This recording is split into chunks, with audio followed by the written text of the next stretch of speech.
Vextar had once been called the Unbreakable, but now he was anything but that. The massive Kalari warrior dragged himself through the crowded corridors of Nexus Prime Station, his 4 arms trembling with each step. His thick exoskeleton that had once shined like polished metal was now cracked and broken in dozens of places. Dark blue blood seeped through the gaps, leaving a trail behind him as he walked. The other aliens in the corridor stepped away when they saw him coming. The small gray Zenthari merchants pulled their children closer. The tall Miran traders whispered among themselves and pointed. Even the proud Corvan diplomats in their fancy robes crossed to the other side of the hall. Nobody wanted to get close to the broken warrior who had once been the terror of 100 battlefields. Vextar did not care about their stares or their whispers. All he cared about was finding someone who could fix what was broken inside him. The neural implant behind his left eye was sparking and sending waves of pain through his head. His secondary arms hung useless at his sides. Worst of all, he could feel his life force slowly draining away through wounds that would not heal. He had tried the main medical center first. The Zenthari doctors there had taken one look at his massive form and shaken their heads. They said his biology was too different from theirs. They could not help someone whose blood was blue instead of red, and whose heart had 3 chambers instead of 1. The head doctor had been polite but firm. There was nothing they could do for a Kalari warrior. Next, he had limped to the Miran Healing Temple. The Miran were known across the galaxy for their skill with medicine and their gentle touch. But when Vextar entered their sacred halls, the healers had backed away in fear. They said his case was too complex. They said his wounds were beyond their abilities. They offered him pain medicine and nothing more. The High Healer had blessed him and wished him well, but would not lift a finger to save his life. The Corvan Medical Facility had been his last real hope. The Corvan were advanced and had technology that could work on any species. But when Vextar dragged himself to their gleaming white building, the guards at the door had blocked his way. They said he was a political fugitive. They said helping him would cause problems with the Kalari Empire. They said their hands were tied by laws and treaties and diplomatic agreements. Even the Galactic Medical Consortium had turned him away. These were supposed to be neutral healers who helped anyone in need. But when Vexitar had crawled to their emergency clinic, the chief medical officer had looked at him with cold eyes. She said they could not risk their reputation by treating a rebel. She said the Empire had already sent warnings about helping enemies of the state. She said he should find somewhere else to die. Now Vextar found himself in the lower levels of the station where the lights were dim and the air smelled of rust and desperation. This was where the poor lived. This was where the outcasts came to hide. This was where nobody asked questions and nobody cared who you had been before. He collapsed against a wall in a narrow alley between 2 old storage units. His legs could no longer hold his weight. His vision was getting blurry from the damaged implant. He could taste blood in his mouth and feel his heart's beating slower and weaker with each passing moment. A group of Zenthari refugees walked past the mouth of the alley. They saw him there but quickly looked away and hurried on. A Miran merchant came by pushing a cart of goods. He glanced at the dying warrior and shook his head sadly but did not stop to help. Even here in the forgotten corners of the station, nobody wanted to get involved with his problems. Vextar closed his eyes and tried to remember better days. He remembered leading his people in the fight for freedom. He remembered the cheers of the crowd when he spoke about equality and justice. He remembered the hope in their eyes when he promised them a better future. But those days were gone now. The rebellion had failed. His followers were dead or scattered. The corrupt leaders of the Empire had won. The worst part was not the physical pain. The worst part was not even the knowledge that he was dying alone and forgotten. The worst part was that he had failed everyone who had believed in him. He had promised to break the chains that held his people down. Instead, he had only gotten them killed. His breathing became shallow. His vision grew darker. The sounds of the station seemed to fade away. This was how it would end for Vextar the Unbreakable.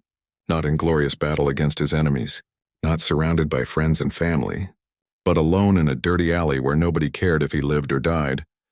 He had been a champion once. He had been a leader.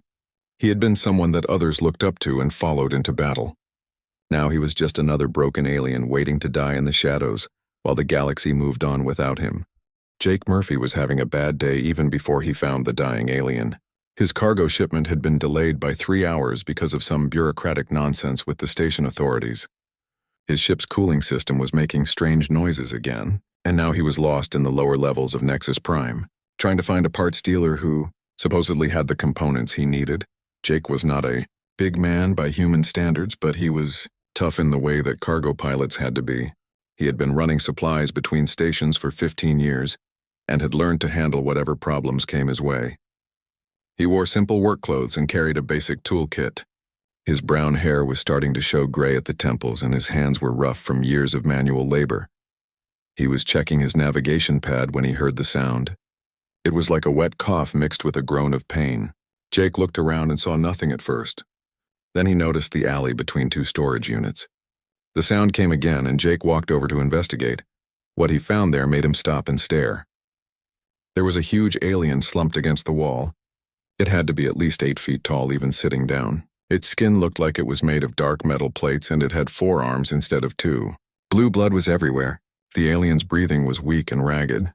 Jake had seen plenty of different alien species in his years of travel, but he had never seen one of these before. The creature looked like it had been built for war. Even injured and dying, it was impressive and terrifying at the same time. Most people would have walked away. Most people would have called station security and let them handle it. But Jake was not most people. He knelt down beside the alien and tried to get its attention. The creature's eyes opened and focused on him with difficulty. Jake could see intelligence there, along with pain and something that looked like surprise. The alien tried to say something, but the words came out as a wet gurgle. Jake did not speak whatever language the alien was using, but he understood the universal language of suffering. This being was dying and needed help. Jake pulled out his communicator and called his partner Lisa Carter back on their ship. Lisa had been working with Jake for 3 years. She was smart and practical and usually kept Jake from making stupid decisions. When Jake told her about the alien, her first reaction was exactly what he expected. She told him to walk away. She said it was not their problem. She reminded him that getting involved with alien politics could get them both killed. She said they had enough troubles without adding more, but Jake had already made up his mind. He told Lisa to bring the medical scanner from their ship, along with everything from their first aid kit. He also told her to clear out their cargo bay because they were going to have a patient. Lisa argued with him for several more minutes, but eventually gave in. She knew Jake well enough to recognize when his mind was set. She also knew that despite all his flaws, Jake Murphy was a good man who could not walk away from someone in need. While Jake waited for Lisa to arrive, he tried to do what he could for the alien. He had no idea what species it was or how its body worked, but bleeding was bleeding. He used his shirt to apply pressure to the worst wounds. He talked to the creature in a calm voice, even though he knew it probably could not understand him. The alien seemed surprised by Jake's actions. It kept staring at him like it could not believe what was happening. Jake supposed that was understandable. If everyone else on the station had turned away, finding help from a stranger must have seemed impossible. Lisa arrived 20 minutes later carrying a bag full of medical supplies. She was a small woman with black hair and quick brown eyes. She took one look at the alien and shook her head, but she knelt down and started unpacking the scanner anyway. The medical scanner was designed for humans, but it could detect basic life signs in most species. What it showed was not good. The alien was losing blood fast and had severe internal injuries. There were also signs of some kind of neural damage that the scanner could not identify. Jake and Lisa managed to get the alien onto an improvised stretcher and carry it back to their ship. It was not easy. The creature was incredibly heavy, and they had to stop several times to rest. Other aliens they passed on the way looked at them like they were crazy. A few tried to warn them about getting involved with dangerous fugitives. Once they had the alien in their cargo bay, Lisa went to work with everything she had. She used the ship's more advanced medical systems to get a better picture of the damage. She sealed the worst bleeding with emergency patches. She started an IV drip with fluids that the scanner said should be compatible with the alien's biology. Jake helped as much as he could, but mostly he just stayed out of the way and let Lisa work. She had more medical training than he did. She had been a combat medic in the human military before she became a cargo pilot. If anyone could save this creature, it would be her. The alien drifted in and out of consciousness for the next several hours. When it was awake, it would stare at Jake and Lisa with those strange eyes. Jake got the feeling it was trying to understand why they were helping it. He wished he could explain, but the language barrier made communication impossible. By the end of the first day, the alien was stable but still in bad shape. Lisa had done what she could with their limited supplies, but it was clear they needed more advanced equipment and better knowledge of alien biology. Jake started making plans to acquire both through whatever means necessary. He did not know who this alien was or why it had been left to die. All he knew was that it was a living being in pain, and that was enough. Jake Murphy had never been a hero, but sometimes heroism was just about refusing to walk away when someone needed help. It took 3 days before Vextar was strong enough to speak. During that time, Jake and Lisa worked around the clock to keep him alive. Lisa had managed to buy some black market medical supplies from a shady Moran dealer who asked no questions as long as the payment was good. Jake had downloaded alien anatomy databases from the station's information networks. Together, they slowly learned how to care for their unexpected patient. The breakthrough came when Vextar's neural implant finally stopped sparking. Lisa had figured out how to reroute the damaged circuits using spare parts from their ship's computer systems. It was not a perfect fix, but it stopped the constant pain that had been driving Vextar nearly insane. When the pain finally faded, he opened his eyes and looked at Jake with something approaching clarity. Vextar spoke in the common galactic trade language that most species used for business. His voice was deep and rough like gravel in a metal tube. The first thing he said was a question. He wanted to know why Jake and Lisa had helped him. He said he had never seen humans before and did not understand their motivations. Jake tried to explain but found it difficult. How do you tell someone that you helped them simply because they needed help? How do you make them understand that it was just the right thing to do? Jake settled for saying that leaving someone to die was wrong no matter who they were or what they had done.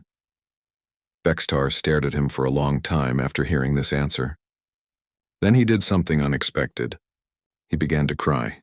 The tears that ran down his metal face were clear like water, but they glowed slightly in the dim light of the cargo bay.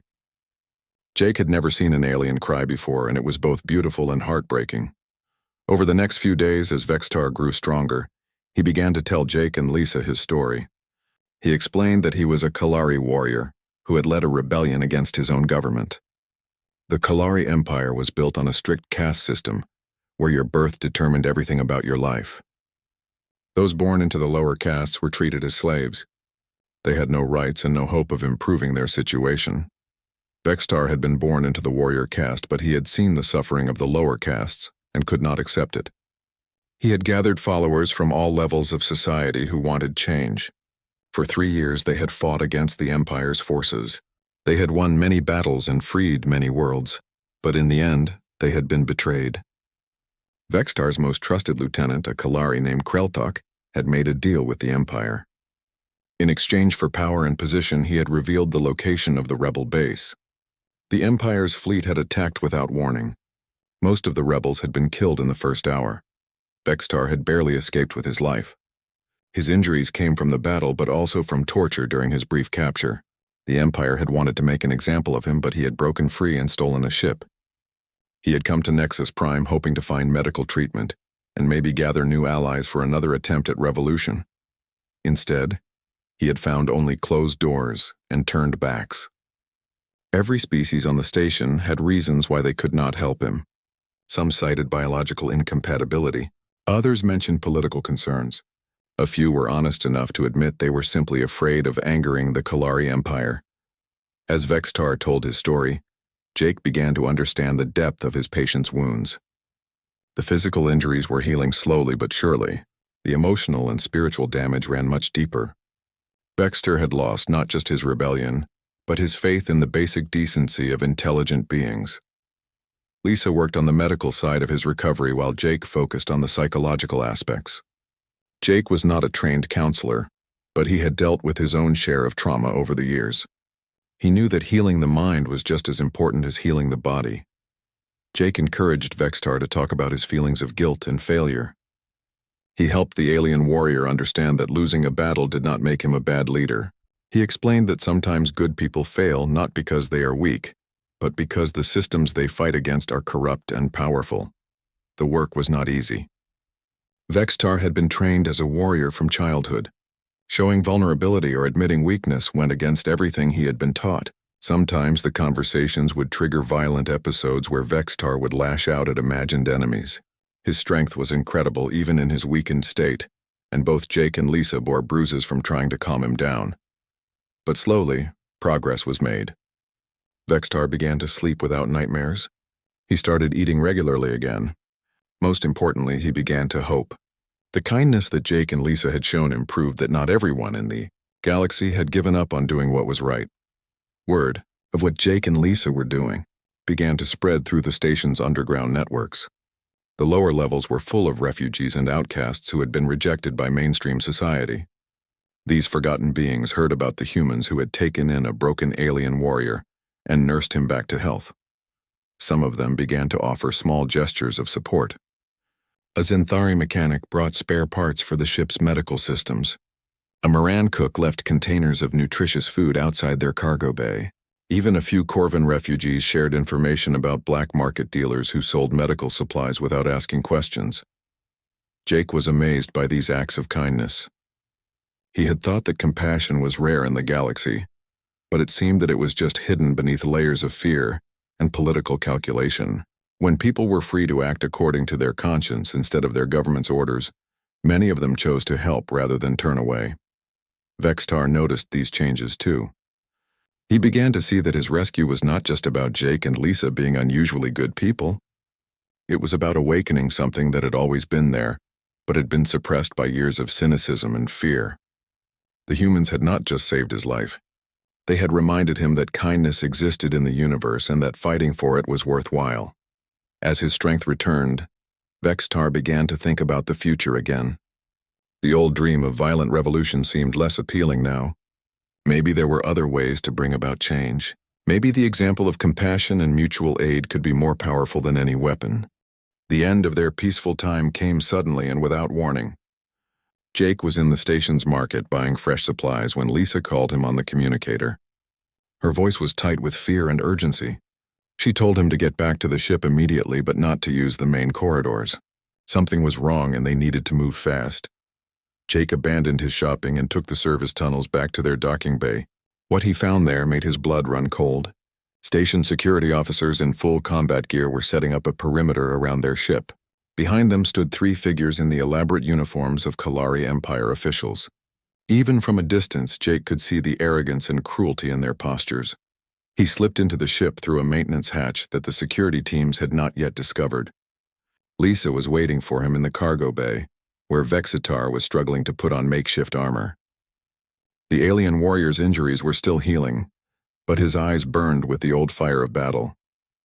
Lisa quickly explained what had happened. Informants had revealed Vextar's location to the Empire. The Kalari officials had arrived with a formal extradition request, backed up by threats of economic sanctions against the station. The station administrator had immediately agreed to turn over the fugitive rebel, rather than risk angering such a powerful government. Jake felt a surge of anger at the cowardice of the station's leadership. They were willing to sacrifice one being's life to avoid political complications. It was exactly the kind of thinking that had allowed injustice to flourish throughout the galaxy. Good people stood by and did nothing while evil people took whatever they wanted. Vextar tried to convince Jake and Lisa to surrender him peacefully. He said he had known this day would come and he was prepared to face his fate. He thanked them for giving him a few more weeks of life and for showing him that compassion still existed in the universe. He said their kindness had been worth more to him than all his victories in battle, but Jake refused to listen. He had not spent weeks nursing Vextar back to health, just to hand him over to be executed. He had not learned to care about this alien warrior only to watch him be dragged away in chains. If the Empire wanted Vexitar, they would have to fight for him. Lisa agreed with Jake despite her usual caution. She had grown attached to their patient too. More than that, she understood that this was about more than just one alien's life. This was about whether good people would stand up to bullies or whether they would give in to fear and pressure. The 3 of them worked quickly to prepare for a siege. Jake activated the ship's defensive shields and weapon systems. They were not military grade, but they might buy some time. Lisa gathered their supplies and medical equipment in case they needed to move quickly. Vextar checked the makeshift weapons they had cobbled together from ship parts and tools. The first demand for surrender came over the communication system. A cold voice speaking perfect galactic trade language ordered them to open their ship and turn over the fugitive. The voice promised that Jake and Lisa would not be harmed if they cooperated immediately. It also promised that they would be hunted down and killed if they continued to resist. Jake's response was simple and direct. He told the Empire officials exactly what they could do with their demands. The language he used was colorful and creative, and probably not suitable for diplomatic communications. Lisa smiled despite the danger. Vextar made a sound that Jake had learned was Kalari laughter. The Empire's patience did not last long. Within an hour, security forces were attempting to cut through the ship's hull with industrial tools. Jake used the ship's external cameras to broadcast everything that was happening to the station's communication networks. He wanted everyone to see how the mighty Kalari Empire needed dozens of armed soldiers to capture one injured rebel. The broadcast began to attract attention throughout the station and beyond. Jake added his own commentary, telling Vextar's story and explaining why they were protecting him. He talked about the corruption of the Empire and the brutality of the caste system. He described how every other species on the station had turned away from a being in need. Most importantly, Jake talked about the choice that everyone faced. They could stand by and watch evil triumph, or they could take a stand for what was right. It might be dangerous and it might be costly, but some things were worth fighting for. Freedom was one of them. Justice was another. Basic human decency was a third. The response to the broadcast surprised everyone, including Jake. Messages of support began pouring in from across the galaxy. Other humans who had heard the story were particularly vocal in their backing. Many of them said they were proud to be part of a species that would risk everything to help a stranger in need. But support from across the galaxy could not help them with the immediate problem. The security forces were close to breaking through their defenses. Soon they would be overwhelmed by superior numbers and firepower. Jake began to think about last stands and final gestures. Then something unexpected happened. Individual beings throughout the station began to act against their government's orders. A Zenthari engineer in the station's power grid caused a convenient blackout in their docking bay. The security forces' cutting tools stopped working, and their communication systems went dead. Moran civilians who had been watching from a distance began to move closer. At first it was just a few curious observers. Then it became a crowd. Then it became a mob of hundreds of beings who formed a living barrier between the security forces and Jake's ship. The soldiers found themselves surrounded by angry civilians who were no longer willing to stand by and watch. Even some of the station security officers began to have second thoughts. A few of them quietly walked away from their positions. Others simply refused orders to use violence against the civilian protesters. The careful chain of command that the Empire relied on was breaking down as individual conscience overrode institutional authority. The Kalari Empire officials were clearly not prepared for this kind of resistance. They had expected to collect their fugitive quickly and quietly. Instead, they found themselves at the center of a growing revolt that threatened to spread throughout the entire station. For the first time since arriving, they looked uncertain and afraid. Jake watched from his ship's cameras as the situation continued to develop. He had set out to save one alien's life and somehow sparked something much larger. The simple act of refusing to abandon someone in need had awakened the conscience of an entire community. It was beautiful and terrifying at the same time. The crowd in the docking bay had grown to over 1,000 beings from dozens of different species. What had started as a few curious onlookers had become a massive demonstration of interspecies solidarity. Zenthari refugees stood shoulder to shoulder with Moran merchants. Corvan dissidents linked arms with human traders. Even members of species that Jake had never seen before had joined the growing movement. The station administrator was panicking. He had expected a simple extradition to be completed within hours.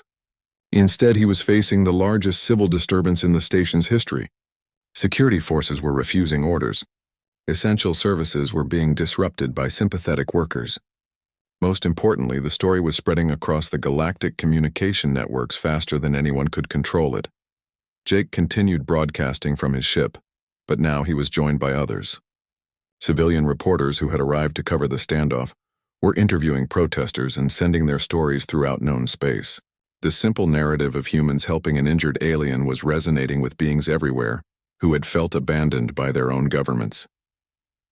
Vextar insisted on addressing the crowd directly.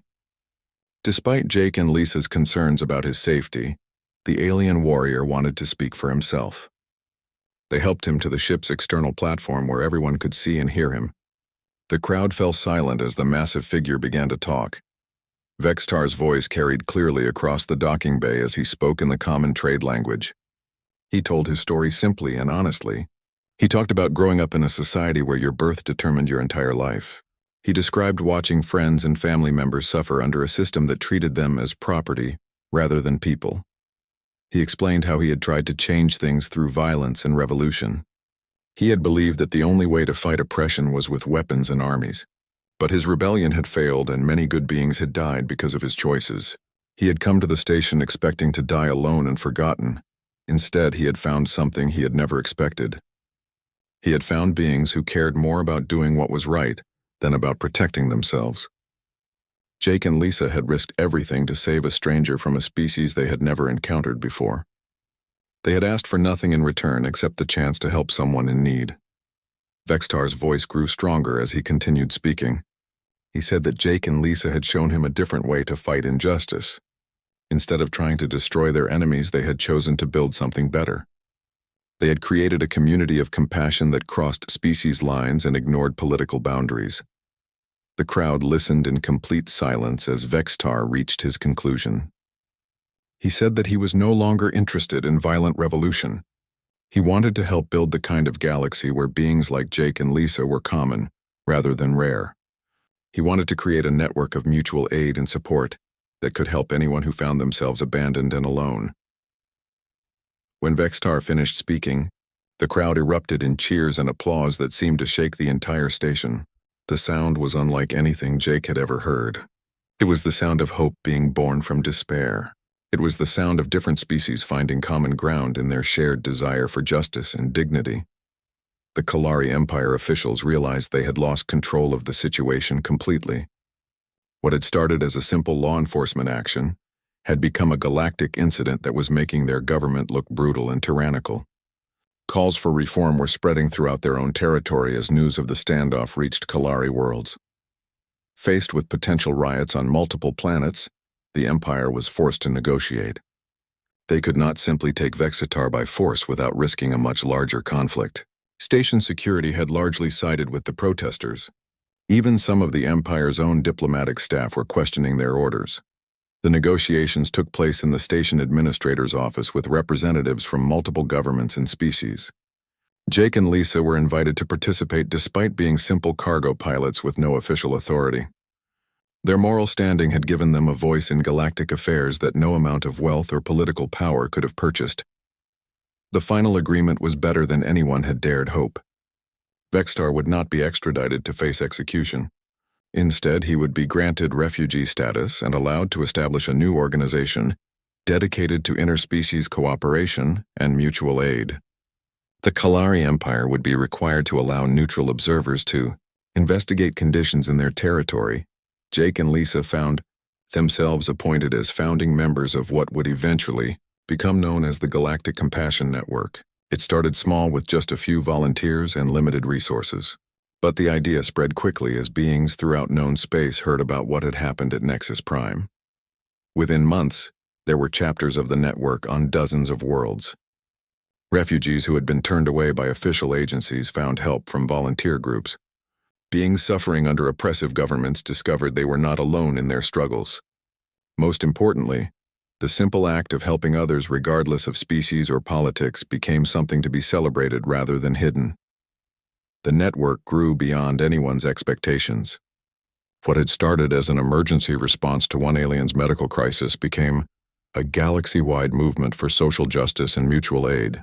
Governments that had ignored suffering for decades found themselves forced to respond to pressure from their own citizens. Jake often thought about how it had all begun. He had just been a cargo pilot trying to get his ship repaired when he found a dying alien in an alley. He could have walked away like everyone else had done. He could have minded his own business and avoided all the trouble that followed, but he had made a different choice. He had decided that walking away from suffering was wrong even when it was inconvenient or dangerous. That simple decision had started a chain reaction that changed the lives of billions of beings across the galaxy. Years later, When reporters asked Jake why he had helped Vextar, his answer was always the same. He said that it was not about being a hero or making a statement. It was just about seeing someone who needed help and refusing to look away. He said that anyone could have done what he did. The only thing that mattered was choosing to care about others even when it was difficult. The galaxy was still far from perfect. There was still injustice and suffering and cruelty. But now there were also networks of beings who were committed to helping each other across all the boundaries that had once seemed so important. There were communities of compassion that proved every day that kindness was stronger than fear. And it had all started with one human who refused to walk past a broken alien warrior lying alone in a dark alley.